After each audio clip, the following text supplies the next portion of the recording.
Welcome to Coffees and Content, the podcast keeping you ahead in all things social media and digital marketing. I'm Lauren, digital marketing strategist, international speaker, and the owner of The Social Collective, a multi-six-figure marketing agency. Each week, I'm breaking down all of the latest marketing trends, strategies, and of course, those must-know updates. I'm going to be having conversations with some of the industry's top experts, sharing insights you simply won't hear anywhere else. So grab your cup of coffee and let's get into it. This is Coffees and Content. Hello, everybody, and welcome back to another episode of the Coffees and Content podcast. We have a solo episode coming at you today, and my goodness, if you are watching the live version of this podcast, you're watching this on YouTube. If you're not, head over to YouTube and check it out because I think this is something you're going to want to see. We have had a major upgrade. I mean, premium level podcast studio vibes are now happening in the Coffees and Content world. And for those of you who are tuning in audibly and can't see me, I am in a new space. Well, I guess I should really just say a new corner of the room. I'm still in the same studio that I've been recording this season's episodes in, but today we are in a new space. We are in the finished version of what the Coffees and Content podcast studio is going to look like. So we have our lighting set up. We have our new soundboard, I guess is what you call it. I have my new microphone and my mic stand, which I have been wanting to have for the longest time. So I don't have to be sitting at a desk. I can be sitting in my chair that I have had since pre-starting the podcast. And I'm in the space that I have always imagined this podcast being in. Today, this feels like peak podcasting, like top of the range, top of the line, all of the things that I ever wanted for Coffees and Content, which is super, super exciting. But I wanted to, I guess, touch on this really quickly before I get into today's episode as a reminder to anyone listening, because I get quite a few messages from people who are wanting to start their own podcast and want to get things going. And I'd love to remind you, this podcast has been going for a little over a year now. It turned one, I believe, last month. So we've been going for about 13 months, and this is my third season.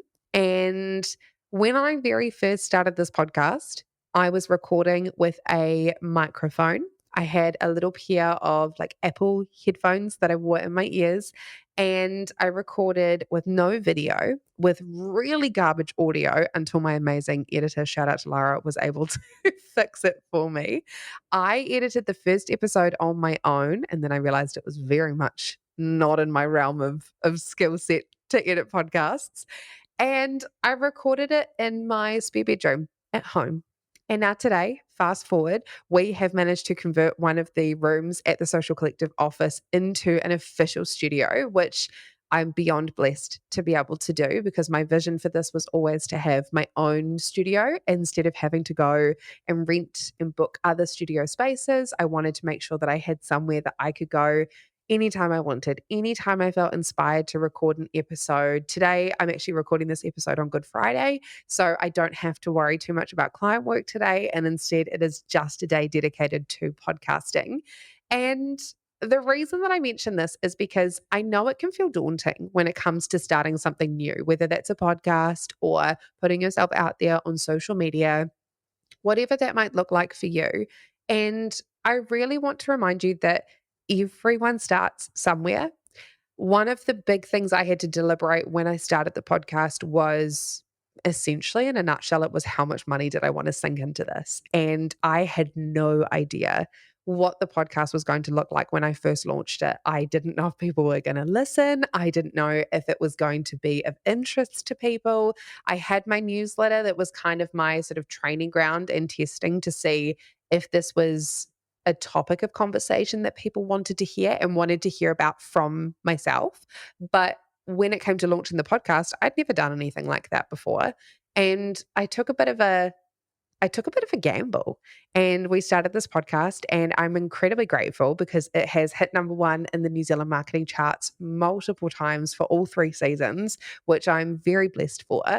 But I want to remind you that it doesn't have to be perfect when you start things. I made that conscious decision not to throw all my savings and all my business money into getting a big fancy studio and having video from day one and having all of the fancy gizmos and gadgets. And I mean, essentially, I'm talking about all of the equipment that I'm operating with now because I didn't want to be throwing money into something that I hadn't tested. And I wanted to make sure that we could refine it. We could refine it over time. And that's something that we've done, and I'm very proud of it. And we have scaled this in a really sustainable way so that I can continue to provide you all with the podcast that you know and love, and we can get better over time. And I talk to a lot of my clients about that and say, look, you've got to start somewhere. Let's just start with the absolute minimum viable product, the MVP. Get that out there, test it, see if it resonates as much as you think and you hope that it will. And if it does, then we grow from there. And that was such great advice that I got from my business coach very early on, was just to go with the MVP and grow from there. And now today I have video content, I have a better microphone, I have a better planning system, I have an amazing editor, I have a social team that are now coming on board the podcast. So there's a lot of things that have grown and shifted and changed over time, but none of this would have happened if we didn't start with the bare minimum from the beginning. So, to anyone listening who is thinking about starting a podcast or starting something new, just get messy with it. Just get stuck in, get started, see where it takes you. If it takes off and does amazing, awesome. Invest back into it. Invest more time, more money, more effort, more energy. But if it doesn't and you find out that it's actually not your thing, then you don't have to be worried that you've gone down this whole big rabbit hole and you have to somehow dig yourself out of it. So that was a little side tangent aside from today's episode, but now we're going to get into the episode. This is one that I think is a really important topic of conversation because I've had multiple conversations with people across the social media space. I have talked to a lot of my clients about this. I've been sending some voice messages on the day that I'm recording this podcast, actually. I've been sending some messages to clients who are asking questions about this exact topic. So I thought I would bring it to the pod. So without further ado, let's get into today's episode all around figuring out what is happening when things aren't happening. So, as you would have seen from the title of today's episode, it is all around the fact that it's not your offer when things aren't working. And often, what we find is that there is an underlying issue when it comes to, oh, but I'm putting content out on social media and things just aren't clicking. They're not clicking with my audience. They're not resonating. I'm not seeing sales. I'm not seeing conversions. I'm not seeing bookings or inquiries, whatever that looks like for your business. So, this episode today is for the business owner who I know that you know your offer is good. You wouldn't be going into business if you didn't think it was good. I can see you and I know that you have poured everything into your business. You know that you've got the testimonials, you know you're doing the work, but it is frustrating when sometimes you feel like people just aren't, they're not buying, they're not inquiring, they're not asking how they can come into your space, they're not asking how they can be part of your world. Or is it the fact that they're not seeing the value? I feel like there's a lot of business owners that come to me and say, Lauren, I'm getting so many messages from people saying, oh, thank you for reaching out, or thank you for sharing this. I'll think about it. Or I'm not quite ready yet. You know, when you go to a store and you go into a changing room and you find something and you're like, no, that's just not me. Or I don't really think it's very flattering on me. Or I don't think it's quite the right fit for me. And you do that really nice thing so you don't offend anybody, and you say to the sales assistant, I'll think about it and I'll come back, or at least I do. So I want to talk through today basically what we need to do to stop. I think stop those people that already know that they aren't right for you and you're not right for them. We want to stop them from even spending time talking to us, telling us all the things that I think just ultimately make us feel a little bit stink about our business and about our marketing. And instead, I want you to be bringing in the right clients, bringing in the right people for you, the ones that are excited, the ones that get fired up when it comes to talking about working with you, and they know that you are the person for them. So, what I want to do is talk through why your offer is probably not the problem and why your reach when it comes to marketing isn't the problem. And what actually needs fixing is the messaging. So, before we get into things, let's talk a little bit about value. So, if you've ever worked with the likes of a coach or you've brought a product, you know that value is perceived before it's ever experienced, right? We look at a picture of a product or we look at a coach online and we make an assumption about whether we think it's any good. And a lot of that assumption is based on the way things are worded, it's based on the way things look. It's based on, if you're a product based business, it's often based a lot around how high quality the photography is or the way that it's been showcased in your videos. So at the end of the day, I believe that it really doesn't matter so much about how good your product or your service or your offer is if the right people for you don't get it. If they don't understand what they're being sold, they don't understand what they're looking for, they don't understand why you and your products or your services are the right thing for them. And I see a lot of business owners going, okay, I know that the instant solution to this is more reach. I know I need so many more eyeballs on my content because when I've got more people, there's more opportunities. Or they sit there and they internalize and they rework their offers time and time again. Believe me, I've worked with business owners over the years who rework everything till the cows come home and they still don't put it out there. They think, oh, when I get this messaging perfect, then I'll put it out there. But the funny thing is, putting your content out there is actually the best way to test if it works or if it doesn't. You have to put it out there to figure out if it's going to work for you or if it's not. I will be the first to say, I have put our offers out there. I have promoted things. I have come up with new offers over the years that I've put it out there and realized that this is so not what people need. It might be, I know people that put things out there ahead of their time. I know people that put things out there that are just the total wrong fit for businesses or for their audience that they're trying to pitch to. I want to give an example. It's such a funny example, but it's one of the things that comes to mind when it comes to putting something out there and actually practicing it in the real world rather than just sitting and thinking on something. And it's back in my high school days when I was taking French. I loved learning the language. I think it's such a beautiful language. It's so funny. People say that people sound pissed off when they talk in French, but I love the language. I think it's beautiful. It was something that I had so much interest in learning. I can read French on a basic level because I haven't really done much since high school, but I can read French on a basic level. If I overhear a conversation, I can pick up certain words. But for the life of me, I cannot speak the language. And the reason being is that at my school, when they taught and the way that the curriculum was structured, was that you would write and you would read and you would listen. You wouldn't practice the conversations as much. The conversational component of French was kind of pushed off to the side because I guess the teachers thought it was a little bit harder. It took more practice. There were some girls in my class that were way better than me. There were other girls that were on my level. There were some that had like a bare minimum knowledge of French and couldn't hold a conversation. So rather than working with each of us to get us putting ourselves out there and having these conversations, instead they got us to sit and learn all the written stuff, learn how to hear a conversation. And so what's happened in the long run is that I have no ability to speak the language. Like I said, I can read it. I can understand it if I hear it in a conversation. I can write it quite well, but I cannot hold a conversation. And that's because I never put myself out there. I wasn't speaking it. I went to a class and to do some lessons and I got really nervous and I didn't put myself out there because I was so embarrassed that what if I stumble over my words like I'm doing right now? What if I stutter? What if I say the wrong thing? What if I don't understand it? And because of that, and like I said, in the long run, I don't have the ability to speak the language.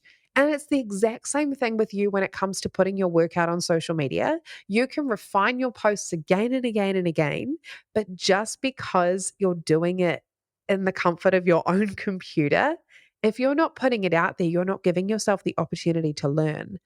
And so I see that what comes off the back of this is because we're not putting anything out there and giving ourselves the opportunity to refine it, what we then see is that our brains instantly go to, oh, I just need that bigger reach. The more people that I've got, or the more followers that I've got, followers in particular, the more people that I have seeing my content, the more times I'm going to be able to sell, the more sales that I'm going to get, the more bookings that I'll get. In my case, it might be the more discovery calls that I get.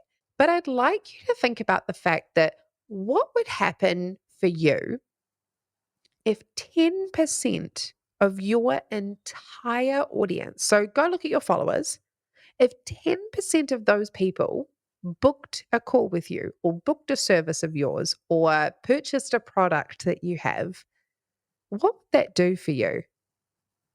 I would imagine for quite a lot of you, 10% of your audience would do quite a lot, even if it's only just a couple of people. It would at least get some momentum going, right? If you look at 10% of your audience and you think about, if I communicated really effectively to you, if I, yes, risked embarrassing myself from time to time by putting out content that's a total flop, but I continued to talk again and again and again about the value, the transformation, how this is going to change your life by working with me or purchasing my products or booking a call with me just to start. Imagine what that would look like if you had 10% of your audience say, yes, that is so for me. Thank you so much for practicing, because every time you put a post out there and you practiced refining your messaging, I was getting more and more convinced and I came on the journey with you. Imagine what difference that would have. And so, what that says to me is, anytime somebody comes to me and says to me, Lauren, I am putting content out there on social media and I just need a bigger audience. And if I just had 10 more followers or I had 100 more followers, I would be getting more sales or I would be getting more bookings. I'll be real with you. I have been booked and busy since I had, I think it was a little over 500 followers on Instagram. And that was because I was speaking to the right people. So you don't need hundreds and thousands of people. Because imagine if you had that 10% that then talked to 10% of the people that they know, and they spoke to 10% of the people that they know. And then your post got shared out to 10% of the people that your audience know. That would take your content so much further. But what you're not doing, and the opportunity that you're missing, is the opportunity to refine your messaging. The potency in your messaging is missing. And that's where we're finding that we're falling short. Because instead of getting people that go, oh my gosh, yes, this is absolutely for me. I am so ready. This is such the thing that I've been looking for. I've been waiting for someone like you. What we're getting is people that are not really feeling like they understand what's included in your offer, or they're looking at your content and they're so not the right fit for you. You're getting discovery calls booked in by people that are, innately within yourself that they are not the right clients for you. They are not the excited, heck yes people that want to work with you. You're also finding that you're explaining your offer in 52 different ways. You're trying to say, okay, well, if I talk to this person or that person, I have to talk in a couple of different ways because this person doesn't quite understand me when I explain it the way that this person knows. And so what happens is that we're actually internally complicating our own offers for ourselves because we're trying to chase this idea of, if I communicate in a way that each individual person understands, something's going to click. So rather than, and I say this to my clients so often, rather than us going out there and leading our communities and creating a community of people that are so well aligned to us, what's happening is that we're creating a community that leads us. We are being led by our community. So, what happens there is that the messaging gets insanely diluted. We're no longer speaking to that 1% absolute ideal dream client, the person that is such a heck yes. They don't even need a call with you. They are ready to book, buy, pay, all of the things right then and there. And instead of getting people emailing us or DMing us saying, I'm so ready, they're questioning it. They're wondering if it's right for them. They aren't emotionally connecting to you into the transformation. And what happens is that if people are confused, they don't convert. And if they don't feel it, they don't feel that transformation, they don't feel that excitement, they're not going to buy. So instead, what we have to do is we have to start looking at the potency of our content. We have to start asking ourselves, is this post that I'm sharing connecting with my audience? Is this actually leading them in the direction that I want them to go as a member of my community? I want you to ask yourself that. So this is the part of today's episode where I'm going to do some teaching, if you will. And I'm going to give you some real strategy here because as you know, here on Coffees and Content, we make sure that every episode is jam-packed with the absolute best content possible. But I want you to think next time you are creating a piece of content, next time you are writing a post to social media or sending out an email or doing any of the above, I want you to think about how much more powerful your post could be if you are delivering one clear message, one singular clear message. I want you to also speak to the lived experience of your ideal client. We're not just giving these bullet point benefits of you will get this and this and this if you come work with me. It's no. How are you going to feel? What is it going to open up for you by having one of my products or by working with me for this service? It is going to change the way that you think about XYZ.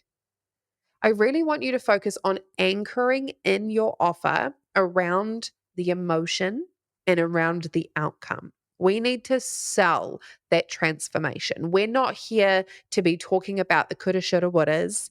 We're talking about real emotion and real outcome. How is this person, when they pay you for this product or service, going to get it back tenfold? Because that, my friends, is where we start to see the real magic.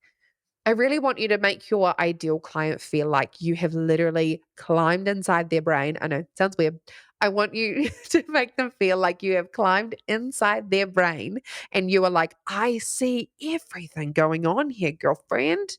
I know that this thing here that I'm selling you, I know this is exactly what you need. So, duh, why are we not working together? Because that's when we start to get more powerful. That is when we start to really connect with our audience.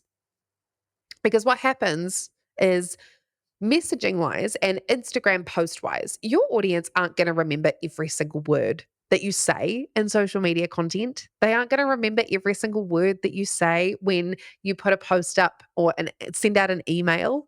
But what they are going to remember is how they felt about it, how listening to you or reading your content makes them feel, because people are chasing those feel good feelings. They are chasing people that can help them fix their problems.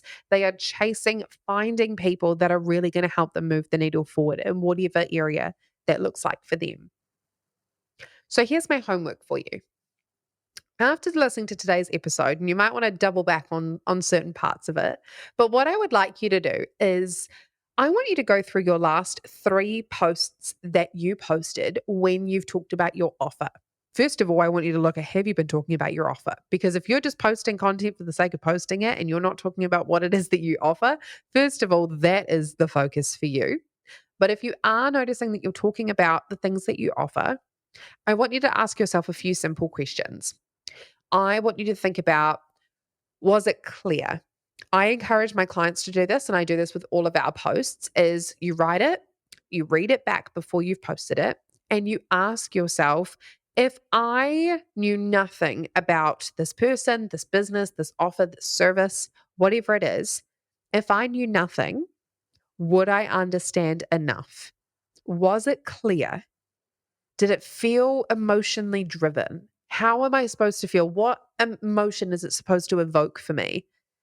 And was it a strategic post? And then what I'd also like you to do to get things really, really simple and super, super clear. And I know that this is going to be a hard one for a lot of you because it is hard. I find it hard myself at times. I want you to think about writing one sentence that describes why your offer matters. But I want you to talk to your dream client. I don't want you to talk to anybody. I don't want you to be talking to whatever's out there in the universe. I don't want you to be talking to me. I don't want you to be talking to yourself. I want you to write why this offer matters to your 1% ideal dream client. And then the very last thing that I want you to do is ask, is this offer being communicated from a place of clarity, or are you trying to prove something or panic post? Are we panic posting because we're looking at the fact that our books are not full in 2 weeks' time and thinking, oh my goodness, I need to find some clients out of somewhere? Or are we posting this from a place of clarity, going, you know what? I have poured my heart and my soul into this business. I am so insanely wide open for new clients that are aligned for me and new sales. And I'm ready for them to come in. And so I'm going to speak to the future version of me that owns this business and the future clients that we are working with. And that is who we're going to be attracting. Because at the end of the day, you don't need to change your offer in 52 different ways. You just really need to be talking to your audience with potency. And you need them to be really reading your content and listening to, if you've got a podcast, listening to your podcast or reading your emails. And you want them to be saying, my gosh, I have been waiting for this. I have been waiting for you to offer this particular thing. Because that's exactly what I get to do with my clients inside every single thing that we offer, whether it's listening to the podcast, whether it is buying my course, whether it is coming to work with us at the Social Collective, it's working with me as a coach, or it's working with me in this very, very exciting thing that I'm about to drop in a few weeks' time. I really love when people come to me saying, this is exactly what I've been waiting for. Because, girlfriend, I've been here this whole time. It just took the social media algorithm a hot second to get you to me. But now you are here. It is time to make some magic. And I'm so excited. And that, my friends, is what I want you to be communicating to your own audiences, your own 1% ideal dream clients, because that's where it gets to be exciting. So that is where I'm going to leave you for today's episode. I hope that you have enjoyed it. I want you to remember as well that your offer is so powerful. Now it's just time that we let people know about it. So if you have any questions, as always, you can reach out to me at Coffees and Content Pod on Instagram. You can also find my personal page, which is lauren.thesocialcollective.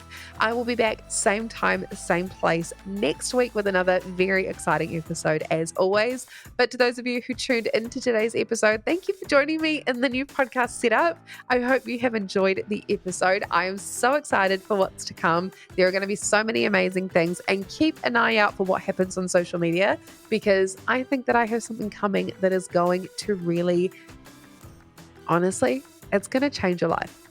It is going to change the way that you market your business and yourself. So if this episode resonated, please drop me a message or leave us a review, because every word of everything means the most to me. So thank you for tuning into today's episode. I will see you all same time, same place next week. Bye.